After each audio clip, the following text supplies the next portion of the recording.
Yeah, well, I would say let's get dogs out of the equation for a while and train the dog up first. Like, if we didn't have a reactive dog... Yeah, the question is, I've got a 150-pound dog. What do I do, essentially? And he's reactive, and he's growling. I would say, let's just forget dogs for a while, and let's just train the dog to be more reliable at home off-leash, where there's no other dogs, and then in your garden off-leash, and then on-leash in your garden.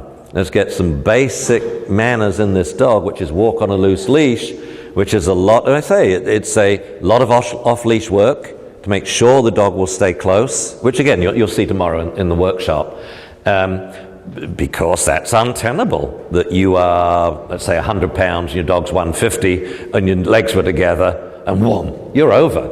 I mean, even a Jack Russell could have you down if you haven't got your legs apart, your knees bent, and you're ready.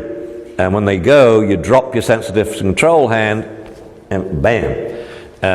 But again, it's in an emergency when we failed in the training process. And the training process was to get your dog calm without another dog there, okay? And then to maintain that calmness when another dog is present. And so how can we work from it? Well, I would, number one, take the leash out of your hand and tie it to a tree.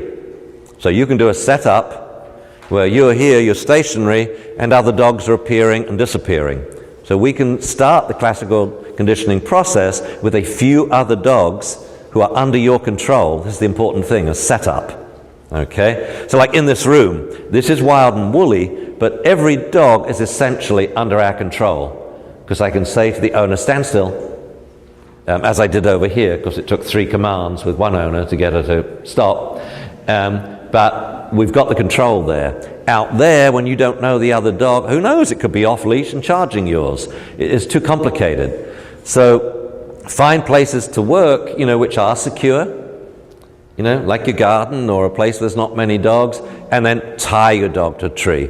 You've done a beautiful thing. You've got the leash out of your hand, because these leashes are amping up the dogs. If that leash is a tiny bit tight, as we've seen today, hands going down the leash to eventually hold the collar. I mean, that's what you do when you're trying to bait a dog against another one, which is it's actually done in shows, isn't it, when you think about it? They still bait terriers now when they show them? Pardon? Yeah, and get them worked up. Well, that's what they do. You hold the collar and you just vibrate a little. And you can get a dog, growling and pulling and what have you. Alternatively, find a big, strong, handsome man to hold the leash, and you provide the verbal feedback. And I'm not joking here. I do a lot of training where, say, I'll work with this guy, and he's my assistant, and he has a hot dog, and the dog's off leash. I'm here. Well, where's the dog? Almost in his lap, right? So his job is twofold: to keep the dog's attention with the hot dog, and if I say good dog, to give the dog a piece of hot dog. Well, I'm just to stand and wait and let the dog molest him. I don't care. I know what the dog will do eventually. He'll look at me like, what's up with this guy? As soon as the dog turns and looks at me, I say, good dog. He gives a bit of hot dog. I will bet you money the 8th bit of hot dog the dog gets, it's for sitting in front of me, staring at me. So I'm using a training assistant, and these are very useful because now you've got a distraction and a reward, and neither of them are on your person. You're just the voice giving the feedback. But no, it's difficult. 150-pound dog, it's difficult. I find it difficult occasionally. Like, I've never had a 150-pound dog, but, Omaha was 105 and Claude was 110. And occasionally I'm walking and whoa! And Claude is just sniffing. He's not even going quickly, but he's nearly had me down. So a big dog's a big dog. I was working with a big dog yesterday. It was a 16-2 horse. And luckily, on leash, it was very, very gentle. But occasionally when I was sitting on the top of it, it decided, I'm going to trot up this hill. I'm like, no, I'm not ready for it. And in one bounce, when not knowing it's coming, he nearly had me off. Animals are dangerous. And the bigger they are, the more dangerous they are, unless they're venomous, of course. And then little animals can be really dangerous. So, any other questions? No, good Lord. Yes, okay. Point. Crosby is only reactive when I'm on the end of the leash. Mm-hmm. Other people can walk him. Other trainers have walked him. My neighbor can walk him. How do I? What is it? So yeah, well, The owner. if we, once I get to know people better, I just say swap dogs. And this is the weird thing, that you have a dog that's yours, and it's so difficult for you to do this stuff with him, with the reactivity, because there's like a freeway between the dog's brain and yours. He's so in tune to how you're feeling and how you're reacting, he reacts to you. You give the dog to someone else, and the best person to give the dog to is your husband. Or if you haven't got a husband, a guy. And all of a sudden the dog's fine. Why? Because the guy doesn't give a damn. And so he's not fueling the dog. But no, walk him with someone and say, would you mind walking him, holding the leash? As soon as you do that, you have a different dog, and you provide the verbal feedback. Because you don't want that person correcting the dog. You don't want to put that person in the role that I have here, that if it ain't working, it's going wrong, I will correct the dog with my voice. Only you should be the person correcting the dog, because you have the relationship. But you should be the person praising the dog. But you don't want to be the person fueling the dog, so give the leash to someone else. But it has to be someone you can trust. And I always think, what better person can you trust than someone else in a growl class that has your same problem and understands your frustration? Because if someone's got a dog and they're walking him off leash and he's super friendly, they don't get it. They don't get what you're going through. And, they think you're stupid or hapless or what have you. No. When I do this as a class, we go around the room. My name's Ian. I have a reactive dog. Welcome, Ian. And I got this from another type of club meeting, okay, that a friend of mine went. I thought, that's so cool, actually. They should have those all over the world, but you can go without being an alcoholic. And that'd be cool. You're traveling and you're going to go to a social meeting. You say, I'm Ian, I'm from out of town. Welcome, Ian. And you've got people you can talk to, rather than staying in a hotel where you can't talk to anyone. You watch mindless TV, or you have to go down to the bar just to talk to someone. So anyway, I digress. But next question. Yes. My dog, when she's off leash, she does fine. But if another dog is on leash, she'll get reactive, but not, worrisome. So, but I just wonder what that dynamic is. We know this. If you put a barrier between two dogs, you increase the frequency of any social behavior about 40-fold. So by any social behavior, I mean friendly behavior. So you've got this friendly dog the other side of a chain link fence. He's going spazzo and doing moon loops. You've got a reactive dog. Whoom! They explode. Leashes do the same. And the leash is twofold. We restrain the dog. On leash, that turns my dog. Because someone else is at the other end of the other dog's leash. And that's making that dog into a different dog.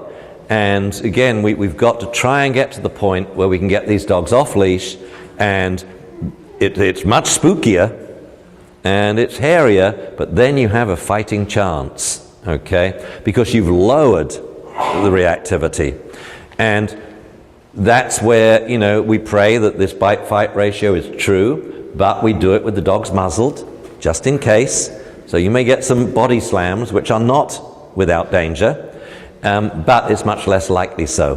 When dogs are off leash, they will react less. But the fear of letting a dog off leash is in puppy classes. I mean, there's puppy classes taught now on leash. I mean, what's up with that? It's come into my class and, right, everyone here, any questions? Good. Let your puppies off leash. And we may have a puppy who's a little over the top, but that's the easiest place to start. Well, if we can't teach a puppy class off leash, you're not going to stand a chance with adult dogs. And I want to get the owner's confidence of seeing what normal play is. And normal play is you play to a frequency where it gets out of control and it stops. Zip, boom, zip, boom. Same in puppies as in children. And that's what happens, and they're learning from that. And what they're learning is play is cool, don't go over the top. Otherwise no one plays with you. I'm not playing with you, hurt me, frighten me, bit my paw. Please play, please play. And so that's where I think we start to go wrong, that And it really is. It's the last 10 to 15 years. 15 years ago, puppy classes were off-leash. But they aren't necessarily off-leash now. And 15 years ago, we were mainly lure reward training, so we were getting behaviors on cue really quickly. Well, when you use the non-luring techniques, and then the non-prompting techniques, which I wouldn't use anyway, because your hands are on the dog, but when you're not luring anymore, and we're using shaping, or all or none reward training, you've really slowed down the training process. You see, and to me, those techniques are specialized techniques for when the lure reward training didn't work because you didn't do it properly. You didn't phase out the lure, then you didn't phase out the food reward. So now you're bribing the dog, he blows it off. So all or none reward training to get that dog's attention back. So you're dealing with an adolescent, hyperactive, out of control, inattentive dog. So we now ignore all the stuff the dog does, which is crazy, and just wait for him to look at us or to sit, and we praise him, like we were doing here this morning. Then you've got stillness and attention back, then we can lure reward train again. Shaping would be a specialized technique. 2, teach retrieve.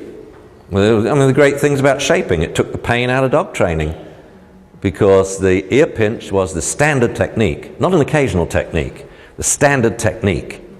Well, I came up with a luring alternative, but it was complicated. And then shaping came along. Now here's a technique that anyone can do. Anyone can do to teach a dog, a non-retrieving breed, to retrieve within, say, 30 minutes. So that was cool. Took a lot of pain out of training. It took a lot of frustration out of training, because that was the first non-prompting, non-luring technique. So you didn't give a command, because you didn't know what the dog's going to do. You see, in lure reward training, I say sit because I know the dog's going to sit. I say speak because I know he's going to speak. I say shush because I know he's going to shush, so we can put it on cue from the very first trial. Well, with shaping, we don't give commands because we got to capture the behavior. Well, it takes a long time. Bad news. What's the good news? You have no expectations. Dog can't be wrong. So you don't get frustrated. The dog doesn't get punished. So people would come out of a shaping class, say, how was it? They're like, hey, dude. It's like they're really happy and glassy-eyed because they haven't got frustrated. And when you get frustrated and punish the dog, your affect changes. I mean, you change inside. It puts you on edge. Okay? So I just had a break, literally sort of lying down with my eyes closed, trying to come down from this morning, because I did things I don't like doing about 6 times, shouting at a dog to stop him. And it changes you. And you've got to then relax and chill from that. It's me that needs the treats. And we know what shape they come in, right? Yeah. A beer. Question, yes. Then we got to get going, because It's a trainer question, but if you have dogs that are aggressive towards those pariah dogs or those target dogs, how can you do that without stressing out too much the target dog? Do you know what I mean? The scared dog, and the only dog that this dog goes after is those dogs. you've got to be so the question is, if you have a dog that's okay with socialized dogs, but when a dog is scared, it becomes attack bait, you've got to be so careful.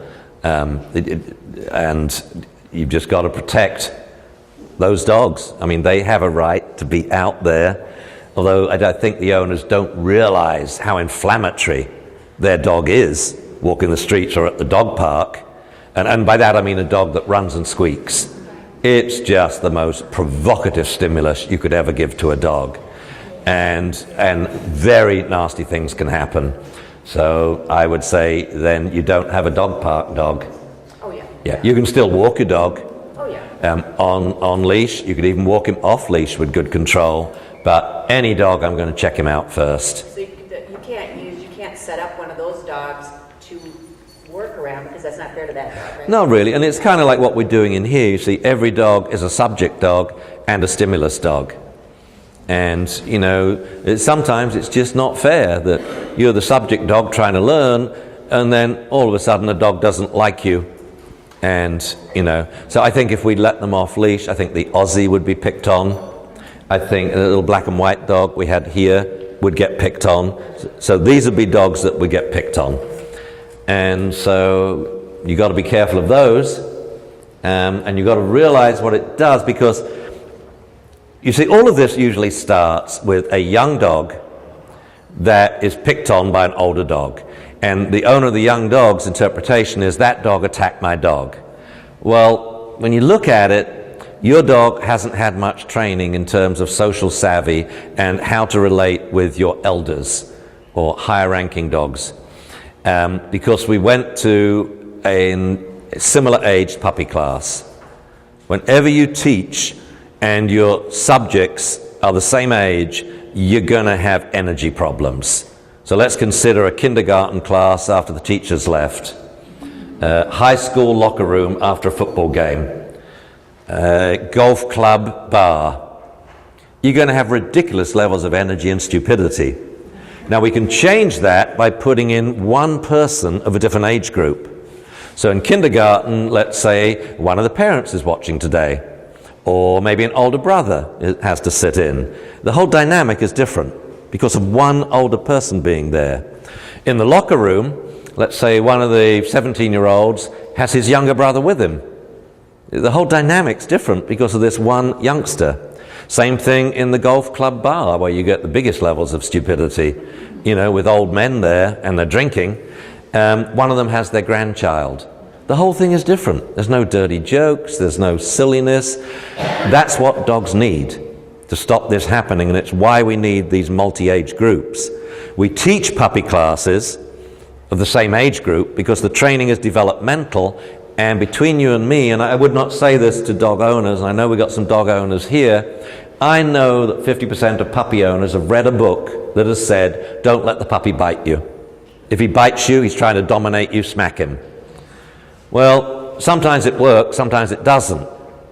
You know, if it works, all the dog learns is don't bite dad, you get smacked. Still biting the kids, thank goodness. I mean puppy biting. What if the dog learns, though, don't bite? He can't learn bite inhibition.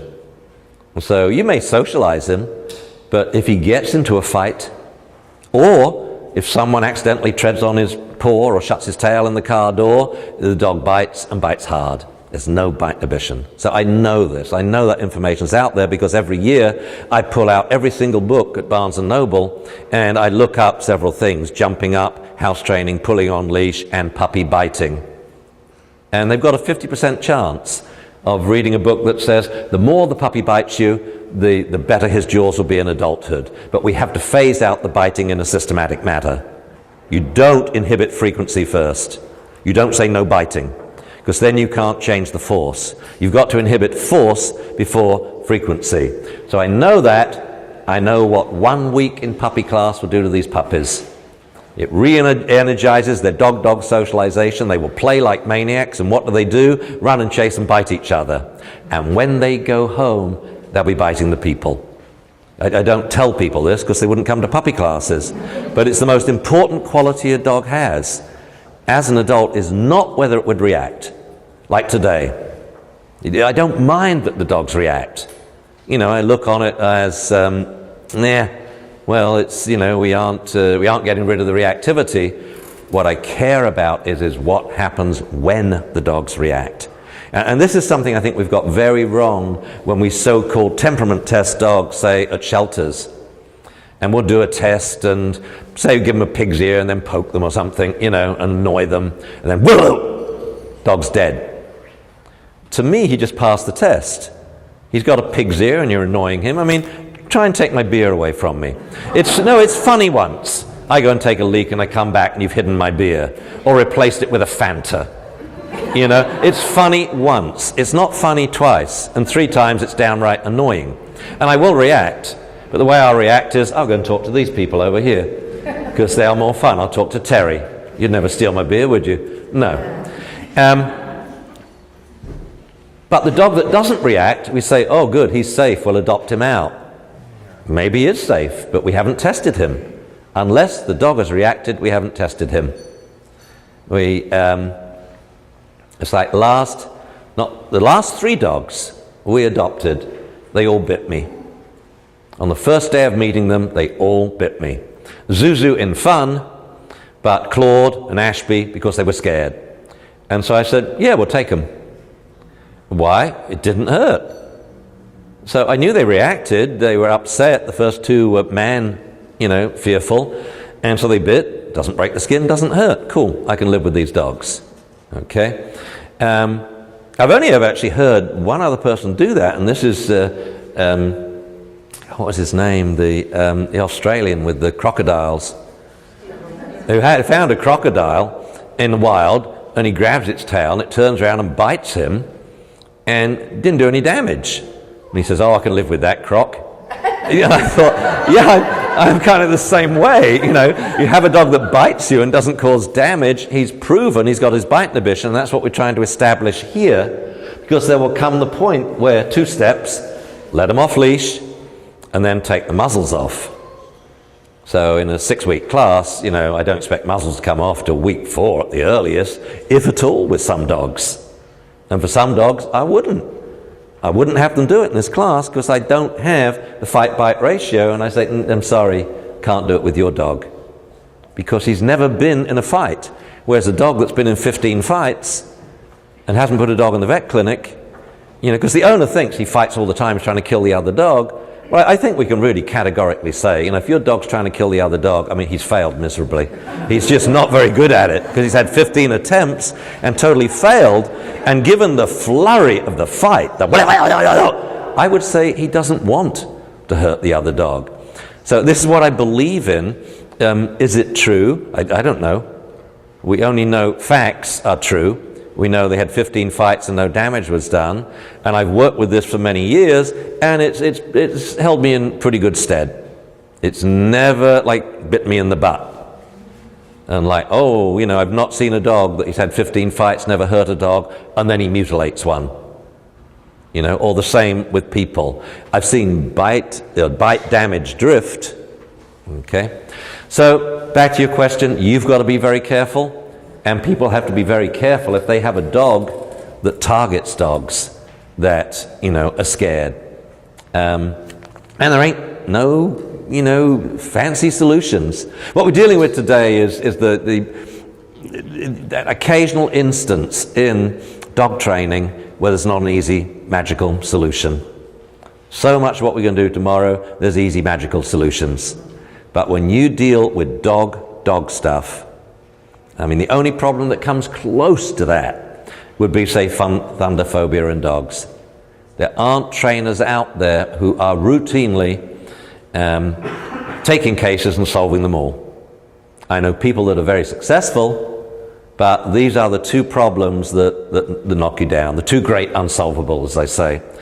So with dog stuff, I like to at least get the dog, like we're doing today, so I can now say to the owner, "You're ready to go out there. You've got the skills, do it. Do your homework. You can now walk your dog again. You be very careful when you see a dog coming. You sit your dog, get him to look at you. And you'll go on for a few months, and then you'll realize your dog's just a lot looser now when other dogs come. Because we're undoing a lot of history. Okay, enough of the questions. Let's get our first group back in here, can we please? So, this is kind of like a week 2 that, when they come in and do this for the first time, it is stressful. And they've now had a nice rest in the lunch hour and expecting to be a little more chill now. Now, when you do the first session, you do get an inhibitory effect of being in a group. It's real different from meeting one dog out there. So the dog's behavior is inhibited for a while, and then reactivity starts. We saw that with Bodhi. It took him a while to, be reactive. And so that inhibition is good. Well, it's bad to be inhibited, but it's good that it gives you the chance to reward the dog. Okay? We take the break, we come back, we've done this before. Even Romeo's wagging his tail here, hates that muzzle though. And so, with what we saw initially, not enough muzzle training. So if this were week 2, they've got to love their muzzles. The muzzle has to be a secondary reinforcer. You put it on at home and they eat their dinner. You take it off, that's it. That was the first course. Then you wait. Then you feed them, put the muzzle on, feed them the second course. Then you take it off. And then the dog says, could you put my muzzle on, please? It's got to be at that level. You can't have the dog be upset about the muzzle at all. Okay? Good, all right. Right, what we're going to do now is we really jolly them up. I want to see some tail wags here. We've got tail wags without asking from Romeo and Fiona. Such a great name, isn't it? Fiona. I always think sort of English aristocracy. Fiona. So what I want you to do, walk round the floor. Come on, all in a big circle. Walk round. And we're going to stop. And you can tell them a little story. Mesmerize them. Talk to them. Fiona, are you a good doggy? We don't want to look at that dog over there, do we, Fiona? No. Good. So we just had one little look over there at Smudge. Good. Call Romeo back. Good boy, Romeo. Now that was cool. He's at the end of the leash and he's not reacting, so it's good dog, Romeo, come here. So you want to let him do it, but not for too long in case it goes wrong, because it's wonderful now. You bring him back. So that's a success. Okay? Because he's right at the end of the leash there. Let me see how little Oz is doing. How you doing, Sausage? Yeah? Oh, a different temperature entirely now. Yeah. We're still not happy with the muzzle again. Good. Now, how about everyone sings to their dog? Shall we try singing to them? Let's try on the count of 3. Excuse me.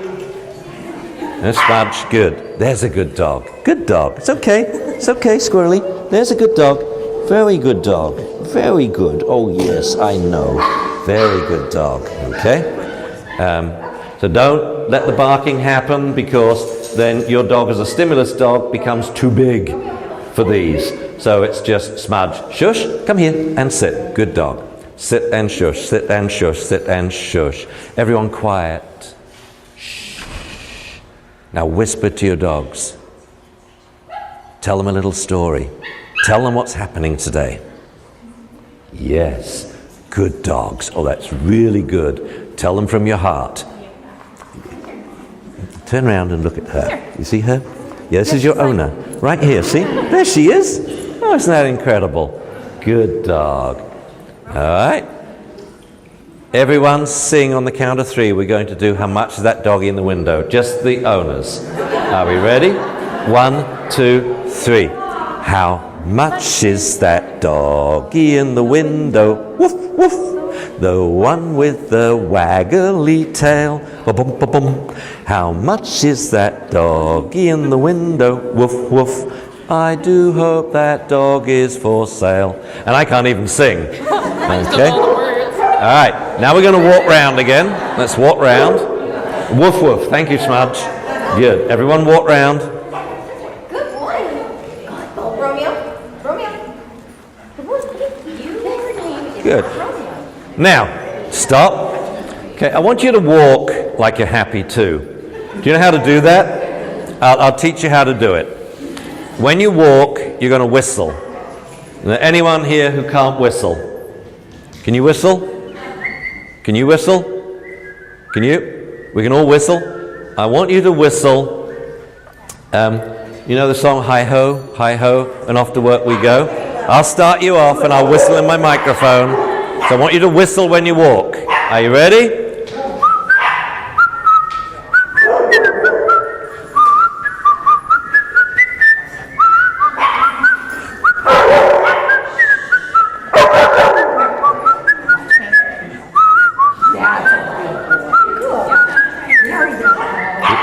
And stop. Yeah, you're still not jaunty enough. Let's try it. Watch me. Okay? Let's try walking like this when we walk. Okay? And everyone walk round. Off you go. Come on. And jaunty. Jaunty, not skippy. Da da da da da da da da da. That's jaunty. Good.